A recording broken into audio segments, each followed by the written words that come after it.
Hello everyone. In this video for the series of feelings and emotions, I'm going to go over 10 common myths about emotions and the truth of them. Emotions can be confusing and overwhelming at times, and common myths about emotions can make things worse. Some myths imply that you should be in control of your emotions at all times. Other myths equate emotions with the truth of who you are. Growing up, you may have learned that certain emotions mean that you are selfish, overreacting, or weak. Or you may have gotten the message that you were too emotional and that if you just tried harder, you could control your emotions. Myths like these create unnecessary suffering and make it harder to manage painful emotions. So I'm going to go over 10 of them.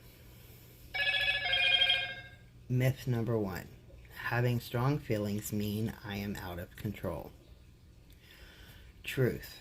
You can feel deeply and not be out of control. The out of control part comes not from the emotion, but with the action. Often people conflate the two, fearing that strong emotions will lead to impulsive or self-destructive behavior. For example, you felt very angry and lashed out at someone, damaging an important relationship. You felt very hurt and ended a relationship prematurely, but later regretted it. You texted an ex repeatedly in the I get with the sadness of the relationship ending, so you just kept messaging, and that was an act based on the emotion. In the examples, it's the action that led to feeling out of control, not the emotion itself. Remember, you can feel deeply and not be out of control. Myth number 2. It is wrong or inauthentic to change my emotions. Truth. As humans, we all regularly experience emotions that we try to change. That doesn't mean that we are not being true to who we are. Whether we are working on changing emotions that aren't effective. For example, if you are terrified to fly, but you want to see your friends and family who live across the country, you will work on changing the emotional response of the fear. Or perhaps you are scared to go to an interview, but you want and need a job.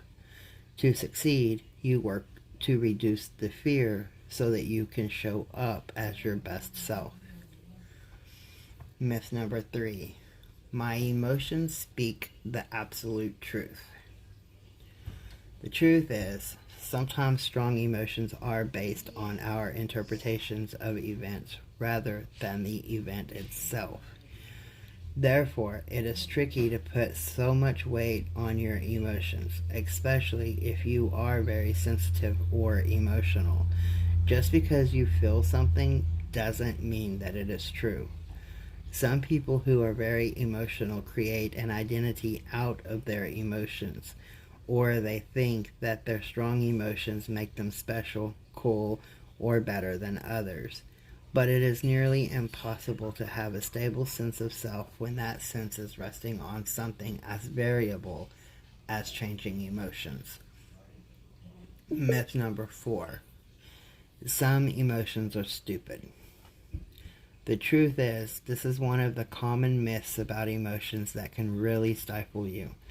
Believing any emotion is stupid, especially the emotions that make you feel vulnerable, such as shame, sadness, or fear, is a way of invalidating yourself and your own experience. For example, if you feel sad or angry about not getting chosen to lead a project at work, you might bottle it up or push it down so that you look like a team player. You might judge yourself for feeling sad or angry and wish these kinds of things wouldn't bother you so much. Or when a potential romantic partner decides that they don't want a third date, you might convince yourself that it's not a big deal rather than feel the pain of the loss. Myth number 5. Other people know better than I do what I feel. Truth. Ultimately, you are the final say. Only you can really know how you feel. Although, if you've been invalidated often, it may be easier to look to others to tell you what you feel. Being validated means that others have acknowledged your feelings as worthwhile rather than ignoring, judging, or rejecting them.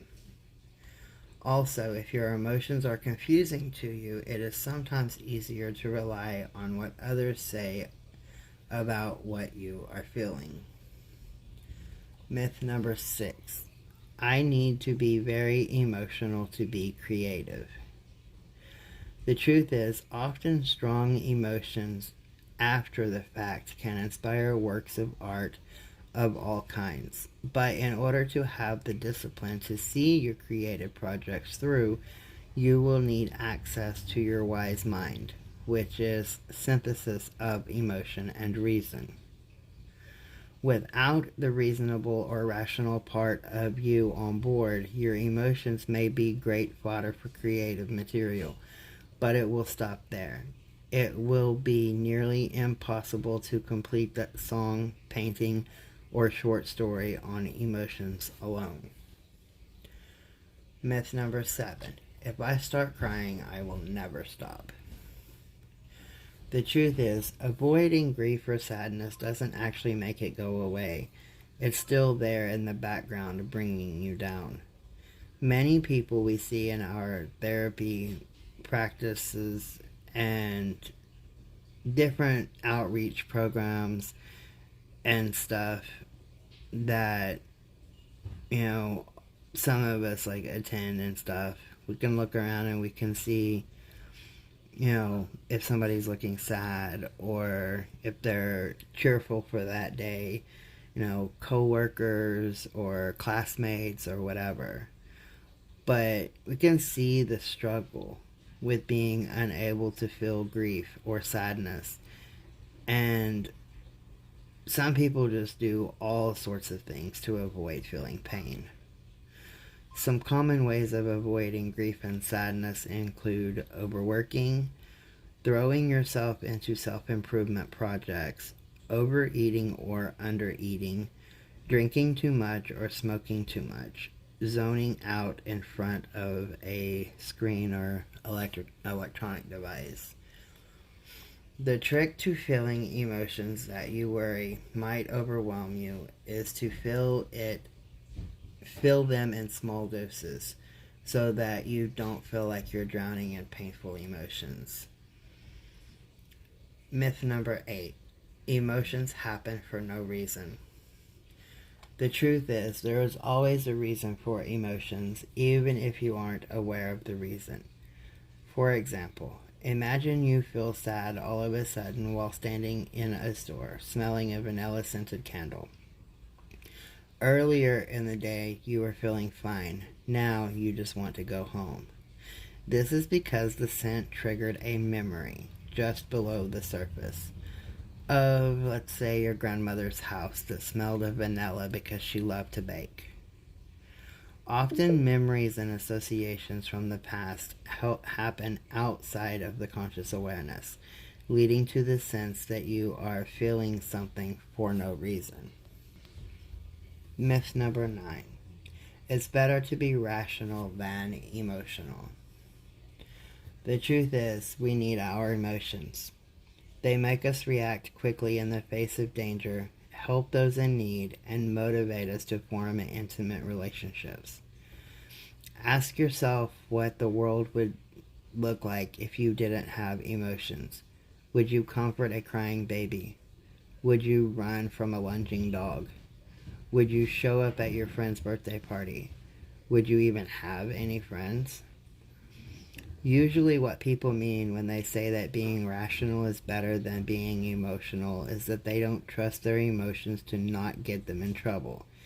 They may have had the experience of being so emotional that all reason flew out the window. And number 10, I am my emotions. The truth is that every person is so much more than their emotions, even when they are highly emotional or sensitive people. Our emotions are always in flux, continually changing like the tide. It's not uncommon to feel more than one emotion at once, and often these differing emotions fuse together. For an example, you might feel angry and sad at the same time over the same thing.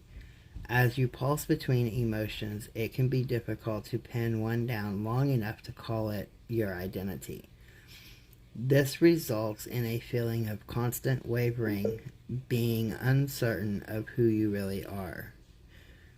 Remember, if you feel like you are your emotions, it will be very hard to have a stable sense of self. Now, I hope that this video has been able to show you that everybody is so much more than just their emotions. There's so much more to life than emotions, but emotions are a big part of it. The things that you feel, how you react, everything is different, but relates to your emotions. And it's not about having control of your emotions or being too scared to cry in public or thinking you have to bottle everything up. It's okay to have the emotions. It's okay to have the feelings. There's a whole lot more myths. And for example, I know I said I was going to do 10, but there's so many myths out there. It's crazy. Society encourages girls to embrace their feelings from a young age, but men are taught that they should rise above emotions. Boys and men must be emotionless leaders who do not express their feelings freely because that is a sign of weakness. This fallacious ideology is called emotional stoicism. The fact is, do we also label women expressing their emotions as weak? No, of course we don't. Emotional stoicism leads to loneliness requiring self-isolation from surrounding social groups. This isolation leads to depression, anxiety, and poor mental health. And another one is that men are naturally incapable of feeling emotions the way women do. The fact is, there is neither biological nor psychological evidence for this myth. In fact, the reality is that men feel the same emotions as women, but often do not feel safe expressing these emotions because they fear being viewed as weak. And another one is that men can't empathize with others the way women can. The fact is that studies on infants confirm that there is no neurological difference between genders and their ability to empathize and express compassion. Instead, scientists have found that many men don't empathize because they have learned not to. However, they still have the ability and capability to exhibit empathy and compassion. Emotional experience is a very important part of developing good coping mechanisms. In order to know how to cope with life and its challenges, you need to know how to express your emotions and the responses in a healthy way. When boys are children, they live in an echo chamber of people who tell them that boys should not feel. They may hear phrases like, "Boys don't cry, suck it up, and be a man," and the like. These phrases are detrimental and abusive to young men's psyches. I have other videos up. One of my very first videos is titled "Boys Don't Cry." When boys and men are taught to bottle up their emotions and not express them, they are being emotionally invalidated. Emotional invalidation occurs when someone is told their emotional response is wrong. Invalidation hurts. We all want to feel like we are valid. When this happens to boys and men, it causes them to become insular with their expressions. Eventually, they may say that they don't feel emotions, but deep down, they know that they do. When men become isolated, they are at greater risk of mental illness. Loneliness often leads to feelings of extreme sadness, depression, and anxiety, and other mental health disorders. Learning to express emotions can overcome this isolation and reconnect to the social world around you. There is an emotional intelligence, and that is the ability to recognize and express one's emotions in a healthy and productive way. When people can access and talk about their feelings, they experience a host of benefits for their mental and physical health. Expression of feelings in a progressive way is a predictive factor of good mental health. Research shows that the greater the emotional intelligence a person exhibits, the less likely they are to experience common mental health factors including depression, stress, and anxiety. Having a high degree of emotional intelligence is predictive of good socialization skills. People who know and understand their feelings can engage socially and build communities better than those whose emotions are suppressed. So, being a part of social networks allows men to have a sense of purpose and belonging. We all want to know that there are places where we feel safe, loved, and validated. For people in any type of recovery from mental health, substance abuse, they are a survivor of the crimes and stuff, having these places is key to success. There are many treatment and recovery places that will help you work through feelings. I have a bunch of them already listed on my community tab, so I'm not going to be reposting those. But this is just a short video about the myths that come with emotions, and one I hear a lot at work. We only have one female coworker. The rest of us are just guys everywhere from the age of 20 to, I think the oldest one is 54.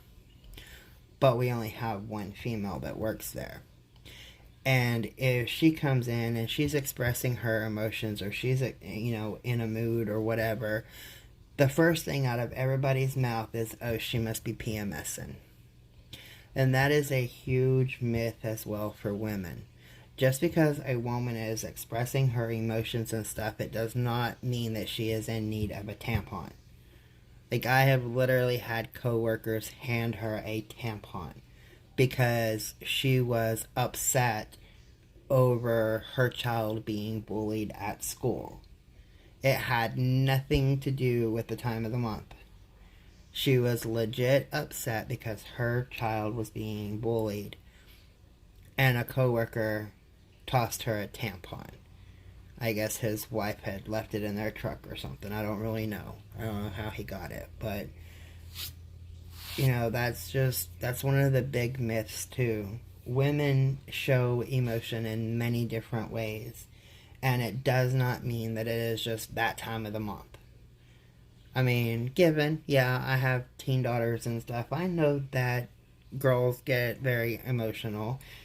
Just going through those cramps and stuff, that has to affect people. But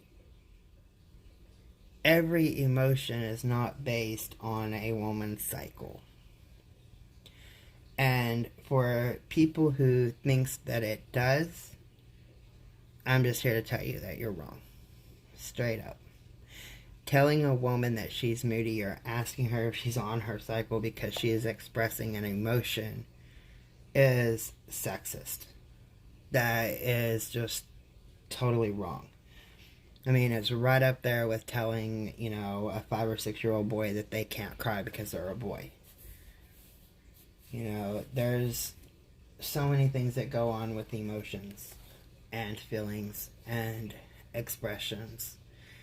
And sometimes we do need to talk to somebody in order to understand what we are feeling, because there are so many emotions out there. You know, you can go from happy to sad to depressed to whatever, you know, but then there's the excited and all these like sub emotions and stuff. And I will be doing a video that will be describing pretty much every feeling and emotion at some point. That's taken a lot of work to put together. But I am off work for the rest of this week, so I will be dropping plenty of more videos, and hopefully I can just finish this series in a couple of days and move on to the next one. I'm not even exactly sure what topic to cover next. But anyway, if you don't mind, in the comments below, just drop the emotion that you're feeling. You don't have to give a detail. You don't have to explain why you're feeling it. But I just want everybody to know that it is okay to express your emotions and your feelings, and that on this channel, nobody will ever make fun of those emotions. So, in the comments below, kind of like a homework, once you come across this video, just simply comment the emotion that you are currently feeling. And if you come across this video 2 or 3 different times, it is okay to comment again. You know, keep track of what you're feeling and what causes those feelings and the emotions. And sometimes people keep a journal that, you know, they write down what happened and how it made them feel and what they did to overcome that feeling, you know, who they talked to, different things like that, in order to kind of pinpoint what works. But, you know, I'm not gonna make a comment. I'll just tell you that at the moment I'm pretty happy. I don't necessarily have a reason for it, but it's good. You don't always have to have a reason to be happy. So, much love, everybody. Talk to y'all soon.